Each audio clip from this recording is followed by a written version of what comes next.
গাজলের কৃষ্ণপুর সমবায় ব্যাংকে ডাকাতি করে পালানোর সময় কিভাবে দুষ্কৃতীরা ধরা পড়ল তা স্পষ্ট করলেন জেলা পুলিশ সুপার প্রদীপ কুমার যাদব। গাজল ব্যাংক ডাকাতি কাণ্ডে পুলিশের জালে ধরা পড়ল 4 দুষ্কৃতী। তারা ডাকাতির পর পালাতে গিয়ে পুরাতন মালদার ভাবুক অঞ্চলের মন্দিলপুর গ্রামে পুলিশের বাধার মুখে পড়ে। দুষ্কৃতীরা পুলিশকে লক্ষ্য করে গুলিও চালায়। পাল্টা পুলিশ গুলি চালালে সেই গুলিতে 2 দুষ্কৃতী জখম হয়। ওই সময় 4 দুষ্কৃতী পুলিশের জালেই ধরা পড়ে, যদিও বাকিরা পালাতে সক্ষম হয়। দুষ্কৃতীরা পালানোর সময় একটি ব্যাগ ফেলে যায়। সেই ব্যাগ থেকে 3টি সকেট বোমা উদ্ধার করে পুলিশ, যা বৃহস্পতিবার পুলিশ এবং দমকল আধিকারিকদের উপস্থিতিতে সিআইডি বোম স্কোয়াড সেগুলিকে নিষ্ক্রিয় করে বলেই জানা গেছে। মালদা থেকে বিশ্বজিৎ মণ্ডলের রিপোর্ট।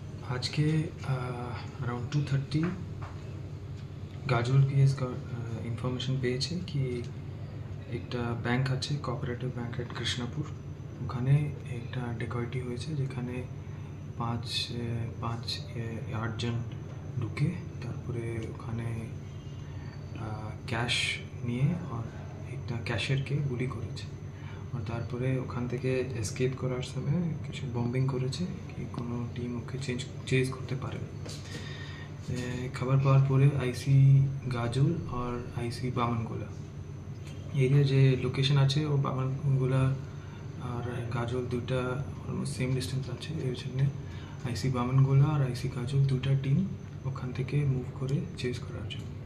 তারপরে যেরকম ইনফরমেশন পেয়েছে ওরকম একটা টিম আমরা দেবতলা যে আছে, যে বাবুপুর আছে, আর একটা টিম বামনগোলা দিক থেকে, আর একটা টিম এখানে গাজল মেন বাস স্ট্যান্ড থেকে এখান থেকে চেজ করার শুরু করেছে। ডিএসপি ডিএনটি টিম, কিন্তু সিএমজি টিম যে আগে চেজ করছিল তারপরে আবার সিএমজি টিম উপরে ফায়ার হয়েছে, তখন ও কিছুদের শেল্টার নিয়েছে, তারপরে আবার চেজ করেছে, তারপর আবার ফায়ারিং হয়েছে। তো তারপরে আবার সিএমজি টিম রিটালিয়েটরি ফায়ার করেছে। আর তারপরে সার্চ অ্যান্ড কম্বিং অপারেশন চলেছে, যেখানে আমরা 2 জনকে রেস্কিউ করেছি। ওখানে যে গ্যাং মেম্বার্স ছিল, 2কে সাসপেক্টেড বুলেট ইঞ্জুরি আছে। আর তারপরে যে সার্চ অ্যান্ড কম্বিং অপারেশন যে এখনও চলছে, আমরা 2 জনকে আর পেয়েছি।